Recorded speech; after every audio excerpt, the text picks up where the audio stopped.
নমস্কার। বাংলা সেরা গল্পে সবাইকে জানাই স্বাগত। শুরু করছি আজকের গল্প। আজ পড়ে শোনাব প্রতিভা বসুর লেখা গল্প নিয়তি।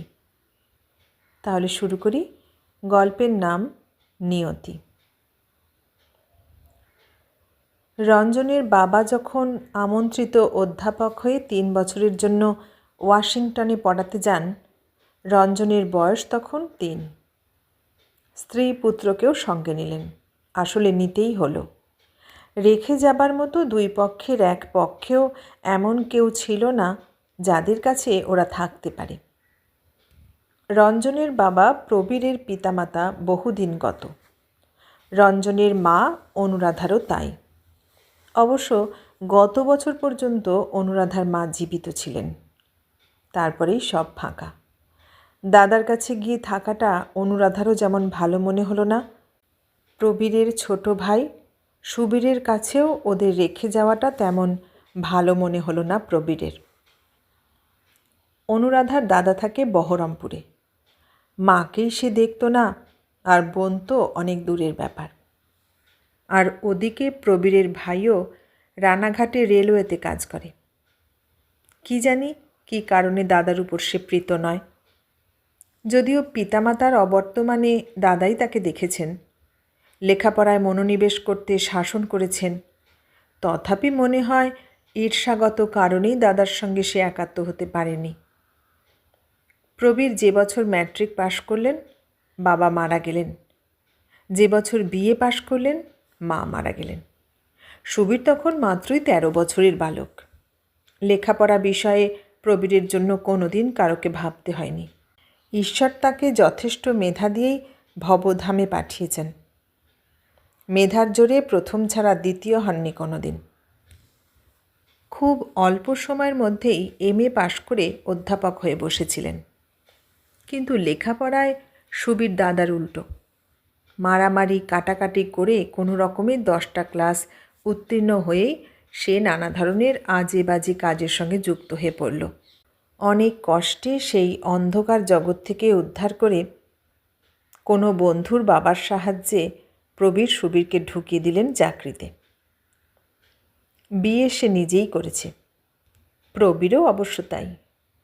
অনুরাধা তখন বিএ পাশ করে মাস্টারি করছিল। দাদার সংসারে তাই সকলকে নিয়ে বসে খেয়ে আবার এমএ পড়বেন সে উপায় ছিল না। যাবার টাকা সংগ্রহ করতে যথেষ্ট অসুবিধে হয়েছিল প্রবীরের। বিয়ের পর অনুরাধা চাকরিটা ছেড়ে দিতে বাধ্য হয়েছিল।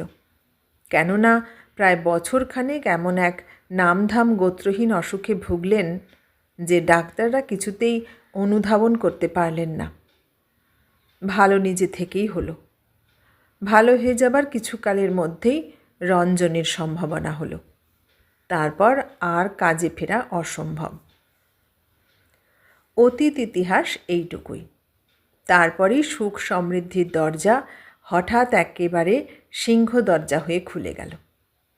ওয়াশিংটন থেকে এই আমন্ত্রণ প্রবীর কল্পনাও করেননি, কিন্তু বুঝতে পেরেছিলেন এর মধ্যে তার মাস্টারমশাইয়ের হাত আছে। বিখ্যাত অর্থনীতিবিদ তিনি। প্রায় 15 বছর ও দেশে আছেন।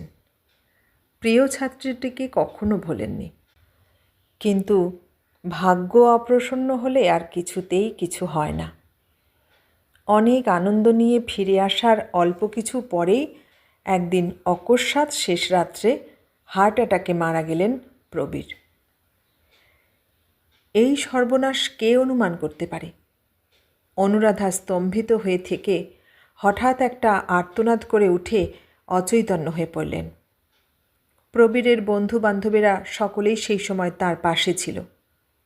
কোথায় কি টাকা পয়সা পাওনা আছে, প্রভিডেন্ট ফান্ডে কী আছে, সব টাকারই খোঁজ খাজ করে তারা তুলে দিল অনুরাধার হাতে।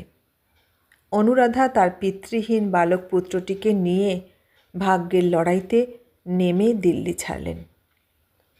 দিল্লিতে তার কেউ নেই বলে যে কলকাতায়ও কেউ আছে তা নয়। তথাপি কলকাতায় তার পৈতৃক ভূমি, স্বভাষীর দেশ। পরিচিতের পরিচিত একজনের বাড়িতে একটি ঘর পেয়ে সেখানেই উঠলেন। উঠে প্রথমেই ছেলেকে স্কুলে ভর্তি করবার চেষ্টায় গলদঘর্ম হতে হলো। ভর্তি করবার পরে দিবারাত্র চাকরির সন্ধানে ঘুরতে লাগলেন। বসে খেলে রাজার গোলা শূন্য হয়ে যায়, সেখানে অনুরাধার ওই ছোট্ট গোলা ফুরোতে আর কদিন লাগে। ঘর ভাড়া, খাওয়া পড়া, ছেলের স্কুল নিয়ে কম তো খরচ নয়, কিন্তু চাকরি তাকে কিছুতেই ধরা দিচ্ছে না। অথচ বিয়ের রেজাল্ট খুব ভালো। মাত্র কয়েক নম্বরের জন্য ফার্স্ট ক্লাস পাননি, কিন্তু ফার্স্ট হয়েছিলেন। সে বছর ইংরেজিতে কেউই ফার্স্ট ক্লাস পায়নি। শেষ পর্যন্ত জুটল একটা চাকরি। যেন ডুবে যেতে যেতে মাটি পেলেন পায়ে। মাটি পেয়ে প্রথমে বিটিটা করে নিতে চেষ্টা শুরু করলেন, না হলে স্কুলে মাস্টারিতে উন্নতি নেই। অথচ উন্নতি তার দরকার। রঞ্জনকে উপরে তুলতে হবে, তুলতে চাইলে পয়সাও চাই।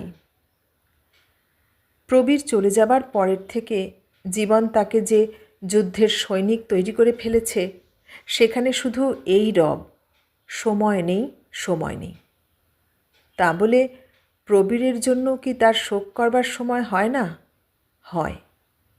ছেলেকে বুকের কাছে নিয়ে রাত্রিবেলা যখন সারা বেলার সব কিছু সেরে বিছানায় এসে গা এলান, তখনই মানুষটা তার বুকের হাড়, মাঁস, মজ্জা সব চিবিয়ে খায়। দুই চোখের জলে বালিশ ভিজে যায়। পরিশ্রম সার্থক হলো। বিটি পাশ করলেন তিনি, ফার্স্ট ক্লাসও পেলেন। কিন্তু এখানেই নিবৃত্ত হলো না তার চেষ্টা। MA পরীক্ষার জন্য সচেষ্ট হলেন। ছেলে তার বাবার মতো অসাধারণ মেধার অধিকারী না হলেও লেখাপড়ায় পিছিয়ে আসবার মতোও নয়। প্রথম বা দ্বিতীয় না হলেও প্রথম 5 জনের মধ্যেই থাকে সে। আস্তে আস্তে বড় হয়ে উঠছে। দেখতে খুব বেশি তার বাবার চেহারাই পেয়েছে। মায়ের দুঃখ সে বোঝে। মায়ের প্রাণান্ত পরিশ্রমও যে তাকে বড় করে তোলার জন্যই, সে কথাও বোঝে। মনে মনে ভাবে, আমি যখন সত্যি বড় হব, যখন আমিও চাকরি করব, মাকে একদিনও আর খাটতে দেব না। এই মন্ত্র জপ করতে করতেই সত্যি একদিন বড় হয়ে গেল সে। ততদিন তার মাও রাত্রিরের কলেজে পড়ে পড়ে MA পাশ করে ফেললেন এবং একটা ফার্স্ট ক্লাসও পেয়ে গেলেন। চেষ্টা করে করে অনেক আবেদন নিবেদন পাঠিয়ে পাঠিয়ে স্কুল ছেড়ে একদিন ঢুকে গেলেন কলেজের চাকরিতে। ছেলেও ওই ইংরেজি অনার্স নিয়ে বিএ পাশ করবার পরে মা বললেন, IASটা দিয়ে দিবি নাকি? যা রেজাল্ট করেছিস তাতে তো মনে হয় ওটাও সহজেই পাশ করে যাবি, কাজও নির্দিষ্টভাবে পাবি, ভেবে দেখতে পারিস। রঞ্জন ভাবল, মায়ের সঙ্গে মতবিরোধ হলো না। অতএব তাই করল সে এবং যথাকালে পাশ করেও বেরুল। মুশকিলটা হলো তখনই। তার পোস্টিং হলো চুঁচুড়া শহরে আর মায়ের চাকরি হলো কলকাতায়। মাকে ছেড়ে সে একদিনও থাকেনি। এও জানে বাবাকে হারাবার দুঃসহ শোক তার মা তাকে বুকে নিয়েই সহ্য করতে পেরেছেন। মায়ের জন্যে যে তার শুধু মা বলেই ভালোবাসা তা নয়। মায়ের সহিষ্ণুতা, পরিশ্রম ক্ষমতা, একদিনের জন্যও ছেলেকে বসন ভূষণ, লিখন পঠন এসব বিষয়ে এক বিন্দু কার্পণ্য বা অমনোযোগী হতে না দেখা, এসবগুলো তাকে প্রতি মুহূর্তে মায়ের প্রতি শ্রদ্ধায় আনত করেছে, ভালোবাসার গভীরতা বাড়িয়েছে। মাকে একা রেখে অন্যত্র যেতে যা কষ্ট হবার তা তো হলোই, কিন্তু বেশি কষ্ট হলো মায়ের কষ্ট ভেবেই। মা তাকে ছেড়ে থাকবেন কি করে? অথচ যেতে তো হবেই।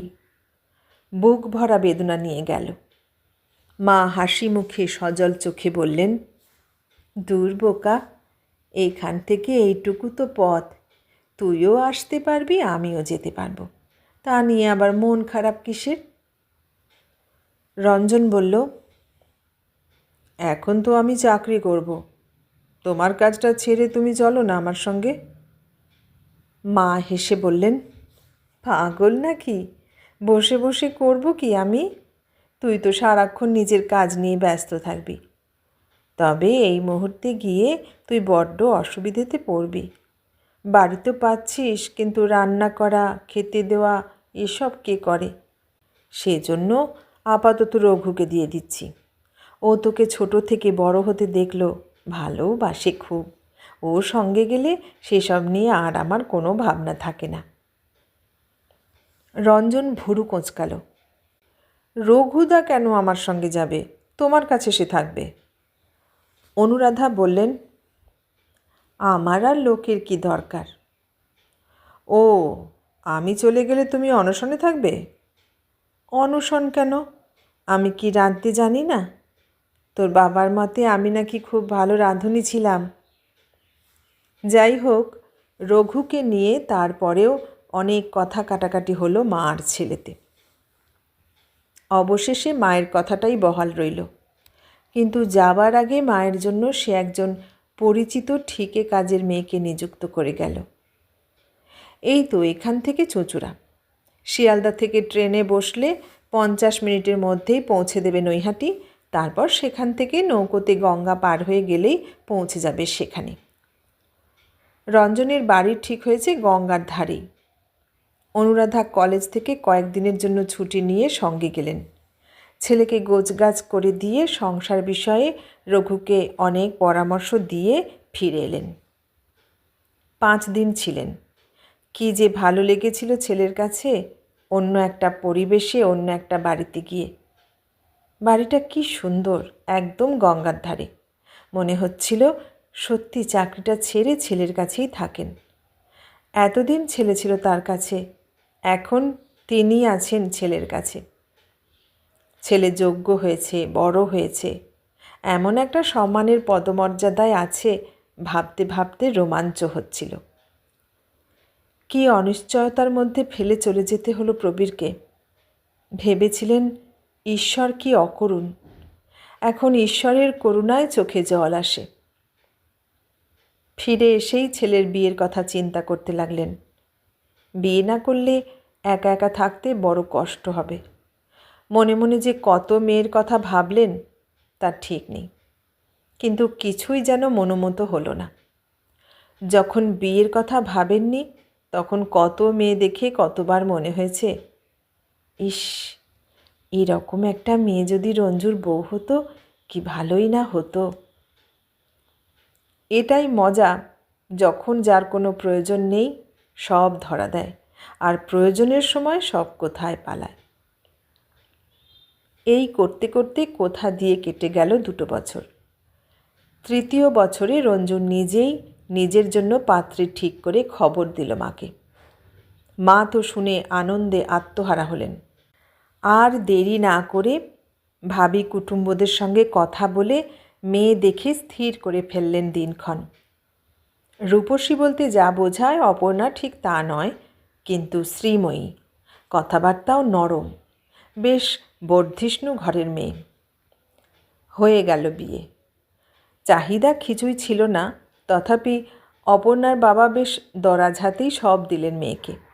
বিয়ের পরেই রঞ্জু চুঁচুড়া থেকে বদলি হয়ে গেল মেদিনীপুরে। এটাই খুব খারাপ লাগলো অনুরাধার।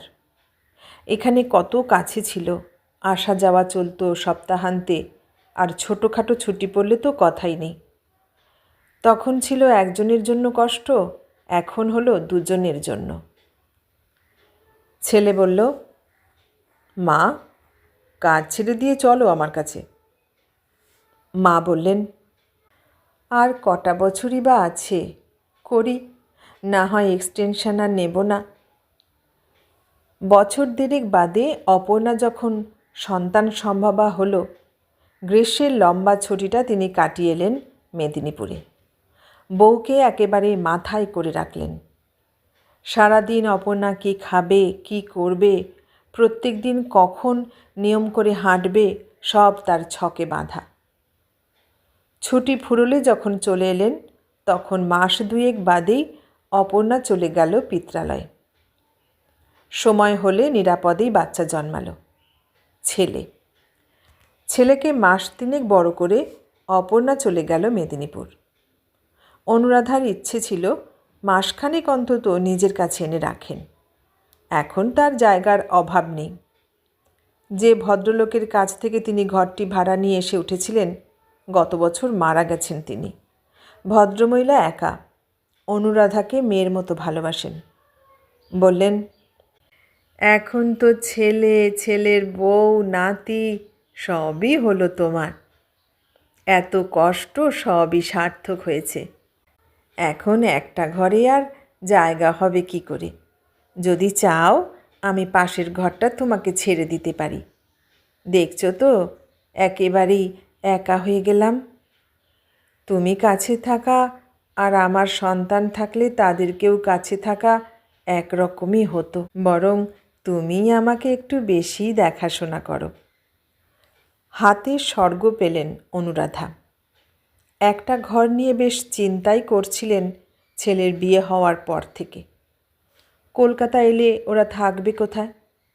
ঘর আর একটা চাই। এভাবে খবরটা পেয়ে অত্যন্ত কৃতজ্ঞ হলেন। বললেন, মাসিমা, আপনি আমার মস্ত বড় সংকট মোচন করলেন। আমি যে কত ভাবছিলাম আর একটা ঘরের জন্য, খোঁজও করেছি দু একটা বাড়ির, কিন্তু আপনাকে ছেড়ে যেতে আমার মন সায় দেয়নি। রঞ্জুকে 6 বছরের বালক নিয়ে এসে আপনার কাছে উঠেছি। এখন সে ছেলের বাবা, চাকরি করতে হয়েছে নিজেকে, কিন্তু ছেলে নিয়ে আপনি আছেন বলে কখনো কোনো দুশ্চিন্তা হয়নি। দেরিতে ফিরে এসে দেখেছি আপনিই তাকে খাইয়েছেন। তারপর সে দাদুর হাত ধরে বেড়াতে গেছে পার্কে। এই আশ্রয় কি ইচ্ছে হলেই ছাড়া যায়? ঘরটা কি সুন্দর করে সাজালেন অনুরাধা। মেদিনীপুর চলে যাবার আগে মাকে আর বাচ্চাকে 1 মাস নিজের কাছে রাখবেন, এই তার আশা। সদ্যজাত নাতিকে দেখতে সব রোববার সকালেই চলে যাচ্ছেন চচুরা, আবার ফিরে আসছেন। ঘর পেয়ে বললেন, এবার তোমাকে আমার কাছে নিয়ে যাব কলকাতা। মাস 2 তো হলো, আর একটা মাস আমার কাছে রেখে 3 মাসের করে পাঠাবো।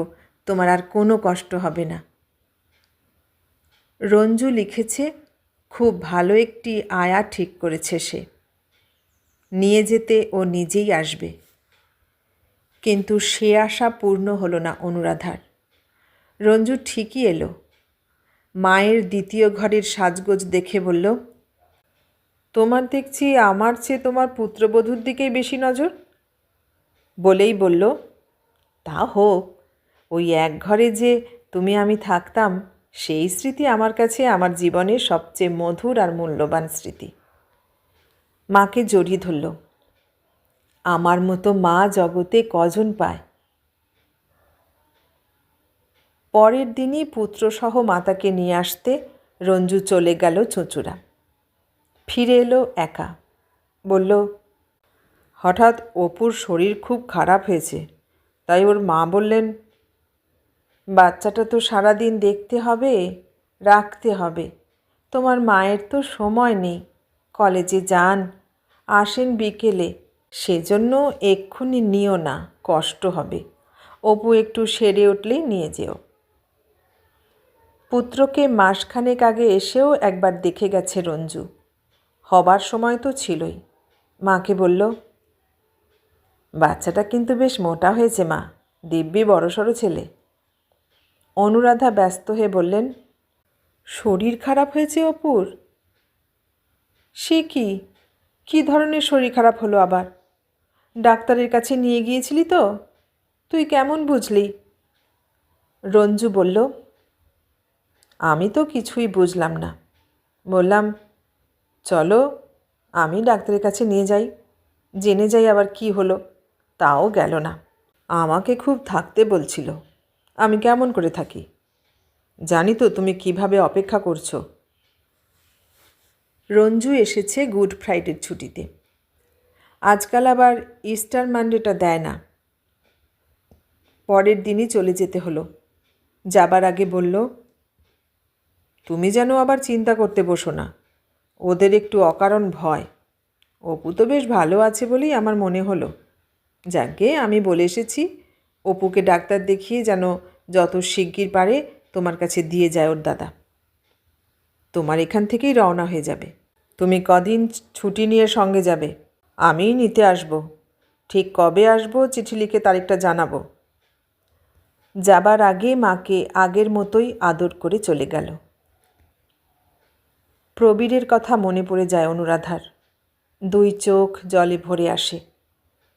কি সুন্দর তার ছেলে, দেখে গেল না। অপু এলো। যে তারিখে রঞ্জু নিতে আসবে ঠিক তার 7 দিন আগে। বউ আর নাতি দেখে আহ্লাদে আটখানা অনুরাধা। কি সুন্দর বাচ্চাটা। ওকে ছেড়ে কাজে যেতে ইচ্ছে করে না, কেবল ইচ্ছে করে দিনে রাত্রে বুকে নিয়ে বসে থাকেন। বাড়ির মাসিমা বলেন, নাতি এবার তোমাকে ঠিক ঘরে বাঁধবে। অনুরাধা বলে, বাঁধুক, এখন আমার ভয় কি? নাতির বাবা এখন আমারও বাবা, এখন আমি আর কিছু ভয় করি না। শুধু নাতিই নয়, বউকেও কি চোখের আড়াল করতে ইচ্ছে করে? কি যে ভালো লাগে মেয়েটাকে। সত্যি কাজ ছেড়ে চলে যেতেই ইচ্ছে করে ওদের কাছে। যাকগে, আর তো মাত্র 3টে বছর, এক্সটেনশন আর নেবেন না। যখন তখন বুকে চেপে ধরেন বাচ্চাটাকে। অপু যেন একটু বিরক্ত হয় তাতে। কিছু ঠিক বলে না, কিন্তু ঠিক পছন্দও যে করে না সেটা বোঝা যায়। কেননা কথা প্রসঙ্গে অবান্তরভাবেই বলে, বাচ্চাদের যখন তখন না ধরাই ভালো। প্রথমত হাত না ধুয়ে ধরাটা খুব আনহাইজেনিক। তার উপরে সব সময় কোলে নিলে বাচ্চার স্বাস্থ্যও খারাপ হয়ে যায়। বলে খুব নরম করেই, তবু যেন বেদনার কোন তন্ত্রীতে গিয়ে আঘাত লাগে অনুরাধার। বাচ্চা বিষয়ে অনুরাধা কি তার 21 বছরের বধূমাতার কাছে নিজের 58 বছরের অভিজ্ঞতায় অনেক নিচে? রঞ্জনকে কি তিনিই মানুষ করেননি? বলতে নেই, কিন্তু রঞ্জনের স্বাস্থ্য দেখার মতোই। রঞ্জন জন্মাবার আগে সন্তান পালন বিষয়ে যেখানে যে বই পেয়েছেন সব কিনে এনে পড়েছেন। প্রবীর কত ঠাট্টা করেছে তাই নিয়ে, কত খেপিয়েছে। রঞ্জু যত আপন, যত একাত্ম মনে হয়, রঞ্জুর সবই তার তেমনি আপন, তেমনি একাত্ম। কিন্তু তা তো আর হয় না। অথচ কি তীব্র আকর্ষণ তার ছেলের বউ আর নাতির প্রতি। অপর্ণা কেমন করে তা বুঝবে? কথাটা তো বেঠিক নয়। ঠিকই তো বলেছে, সব সময় কোলে নেওয়া আদর করা ভালো নয় শিশুর পক্ষে। রঞ্জু যখন নিতে এলো, অনুরাধা যেতে পারলেন না সঙ্গে। কি কারণে যেন ছুটি নেওয়া অসুবিধের হলো। অবশ্য পুজোর ছুটির আর বেশি দেরি নেই, তখন গেলেই হবে। রঞ্জু একটু অভিমান করল মায়ের উপরে। দিন যে কোথা দিয়ে কেটে যায় কে জানে। দেখতে দেখতে অনুরাধার অবসর নেবার সময় এসে গেল। নিলেনও। তারপরেই আনন্দে অধীর হয়ে চলে এলেন ছেলের কাছে। আর মাকে পেয়ে ছেলেও আনন্দে ততোধিক অধীর হলো। এতদিনের স্বপ্ন যেন সার্থক হলো মনে হচ্ছে। মা আর কোনো দিন টাকার ধান্দায় সারা দিন ছুটে বেড়াবেন না, টিউশনি করে করে গলা ভেঙে ফেলবেন না। রঞ্জুর কাছে রঞ্জুর মেয়ে হয়ে নিজের সব ভার সমর্পণ করে অবসর যাপন করবেন। এর চেয়ে বড় স্বপ্ন আর কিছুই ছিল না রঞ্জুর। 2 বছরের পুত্রকে হাত ধরে এনে বলল, যাও এবার দিদার কাছে যাও, যত খুশি আবদার অত্যাচার করো, আমাকে যেন আর জ্বালিও না। নাতিকে চুমু খেয়ে অনুরাধা বললেন, কী রে, বাবাকে খুব জ্বালাস নাকি? নাতি অম্লান বদনে সে কথা স্বীকার করে বললেন, বাবাকে জ্বালাই, মাকে জ্বালাই, সব্বাইকে জ্বালাই। খুব হাসি, যেন কত ভালো কথা। ওরে দুষ্টু, তুই আমার ছেলেকে জ্বালাস? দাঁড়া, এখন থেকে আমি তোকে জ্বালাবো। কোলে তুলে বুকের মধ্যে থুতনি দিয়ে কাতুকুতু দিলেন। অগ্নি খিলখিল করে হাসতে লাগল। এই নামটা অনুরাধাই রেখেছেন। হাসতে হাসতে বলল, মা মা, দেখবে এছো, নতুন দিদাটা আমাকে কীরকম জ্বালাচ্ছে। সপ্রতিভ ছেলে, 3 দিনের মধ্যে সে দিদার ভক্ত হয়ে গেল। আর অনুরাধা শুধু নাতিই নয়, সংসারেরও মা হয়ে সংসার পরিচালনার হালও ধরে ফেললেন। নিজে থেকে যে ফেললেন ঠিক তা নয়। রঘু পুরনো লোক, এই মায়ের কাছেই তার হাতে খড়ি। আর আয়া নতুন হলেও অনুরাধাকে মান্য করতে, ভালোবাসতে এবং গৃহিণী হিসেবে প্রাধান্য দিতে দেরি করল না।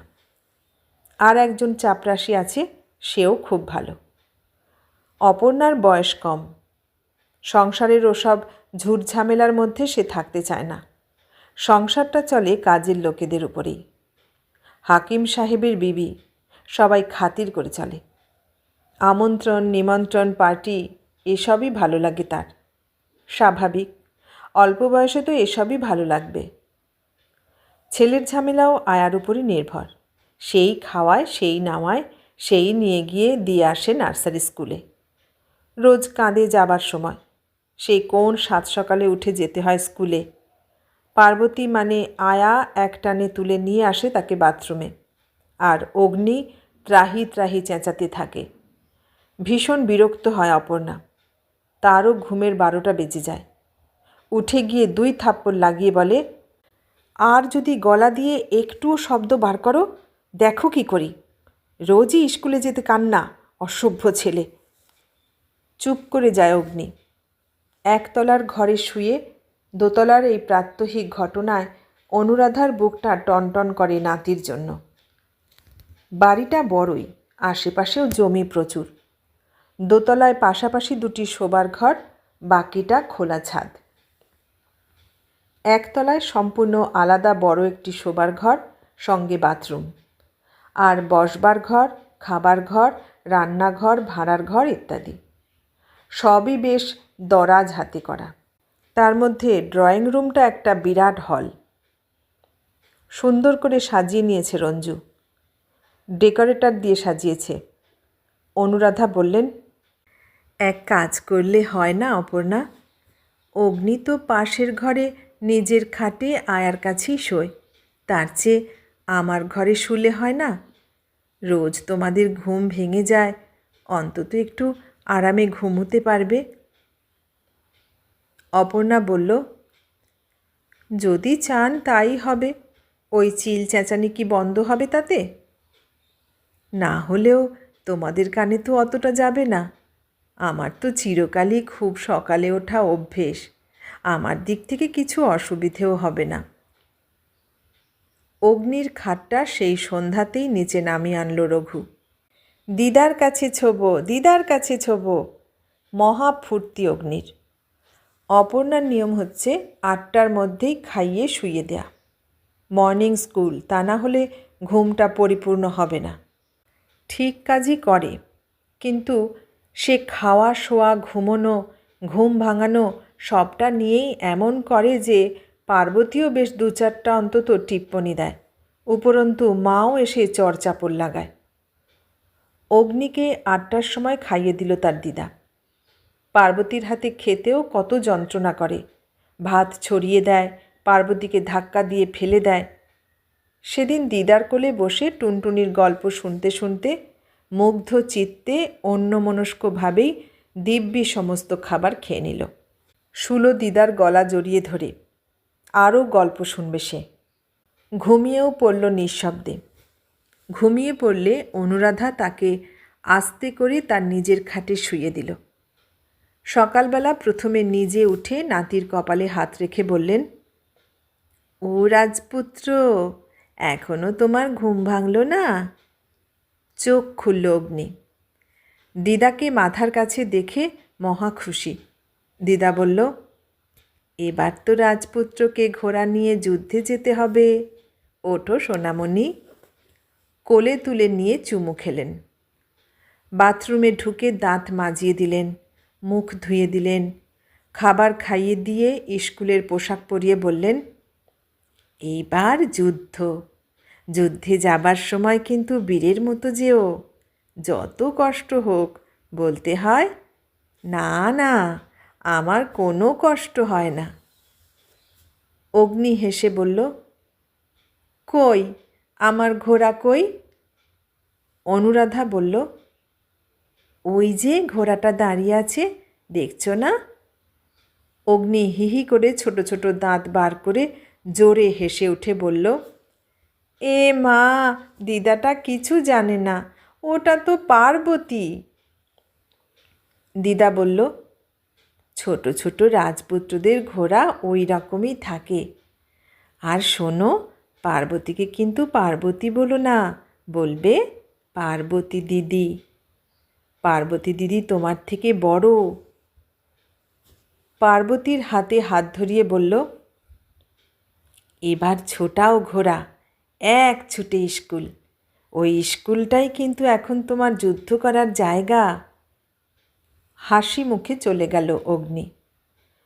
কয়েকদিন পরে খেতে বসে রঞ্জু বলল, অগ্নিটা তো এখন আর কাঁদছে না স্কুলে যেতে, হঠাৎ কোন মন্ত্রে এত লক্ষ্মী হয়ে গেল? অপর্ণা বলল, যে মন্ত্রে তোমার ছেলে কান্নাকাটি থামিয়েছে, এই আমি বলে দিচ্ছি, সেই মন্ত্র ছেলের ভবিষ্যৎটি ঝরঝরে করে দিচ্ছে।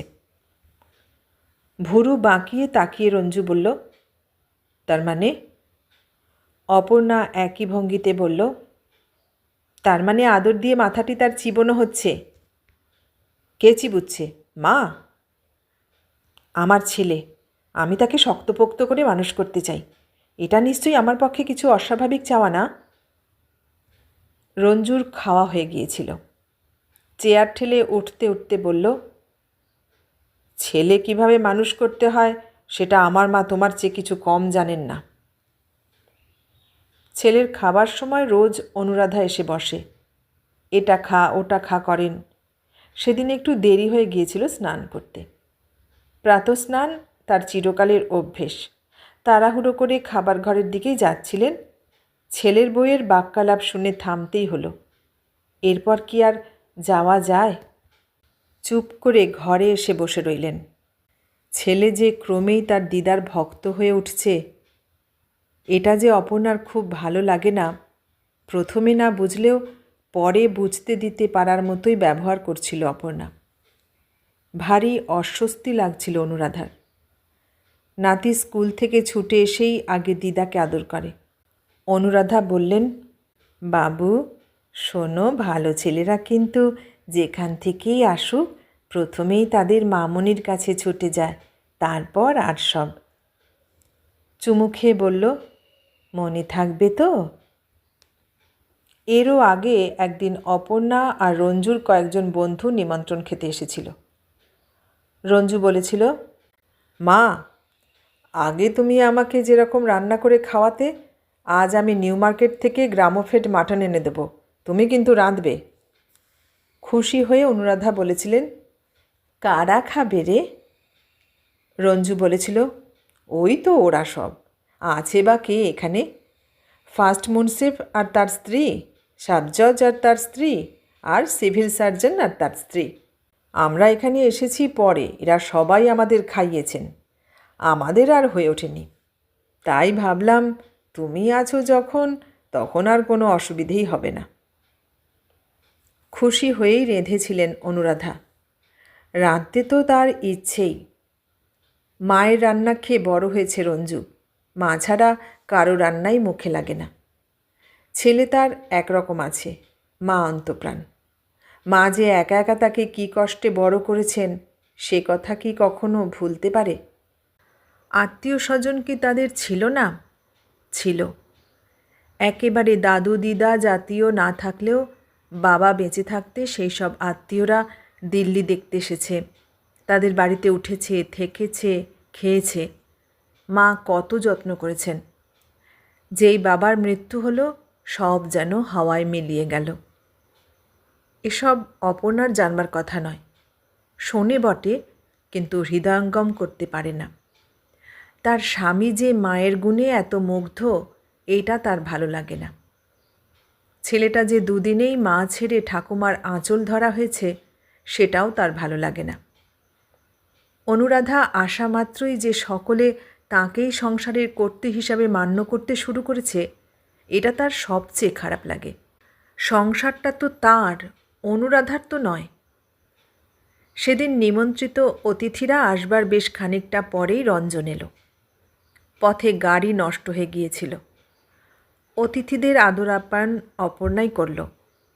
অনুরাধা ভেবেছিলেন অপর্ণা তাঁকেও নিশ্চয় রঞ্জনের মা বলে ডেকে নিয়ে আলাপ করাবেন। সেজন্য ফিটফাট হয়ে প্রস্তুত হয়ে ঘোরাঘুরি করছিলেন। কিন্তু অপর্ণা ডাকল না। কেউ একজন বললেন, শুনলাম মিস্টার রায়ের মা নাকি এসেছেন। অপর্ণা বলল, হ্যাঁ। কয়েকদিন থাকবেন? কয়েকদিন কেন, চিরকালের জন্যই এসেছেন। তোমার সঙ্গে বেশ ভালো ব্যবহার করেন তো? অপর্ণা হেসে বলল, এসেছেন তো আমার বাড়িতে, তার বাড়িতে তো আর নয়, তাই আমার সঙ্গে কেয়ার করতে পারেন। তবে সমস্ত সংসারটাকে যেরকম নিজের মুঠোর মধ্যে নেবার চেষ্টা করছেন সেটা খুব বিরক্তিকর। আর নিজের ছেলেটি তো এখনও খোকা। হৈ হৈ করে রঞ্জন ঢুকল। কী কাণ্ড! আমার ভীষণ দেরি হয়ে গেল গাড়িটার জন্য। যাকে অপর্ণা তো ছিল। আর আমার মা, মায়ের সঙ্গে আপনাদের আলাপ হয়নি? মা কই? নিজেই ডাকতে ডাকতে ভিতরে গেল। মা এসো, এরাই সব আমার সহকর্মী। ফিসফিস করে বলল,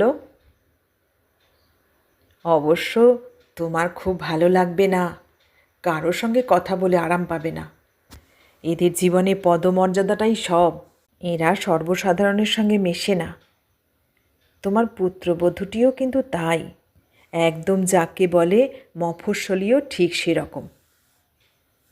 চলো চলো, আমার সুন্দরী গুণময়ী মাকে একবার দেখুক ওরা। মায়ের হাত ধরল। দিন ৩-৪ বাদে অনুরাধা বললেন, রঞ্জু, এবার তো আমাকে একবার কলকাতা যেতে হয়। রঞ্জু অস্থিরভাবে বলল, কেন কেন? অনুরাধা বললেন, কলেজের ছুটি তো ফুরোলো, আমি তো কলেজের কাজকর্ম কিছুই বুঝিয়ে দিয়ে আসিনি। এক্সটেনশন নেব কি নেব না তা তো বলিনি। বারে, তুমি তো এসেই বললে চাকরির সঙ্গে আমার সব সম্পর্ক শেষ, এবার তোর কাছেই থাকবো মায়ের বদলে মেয়ে হয়ে।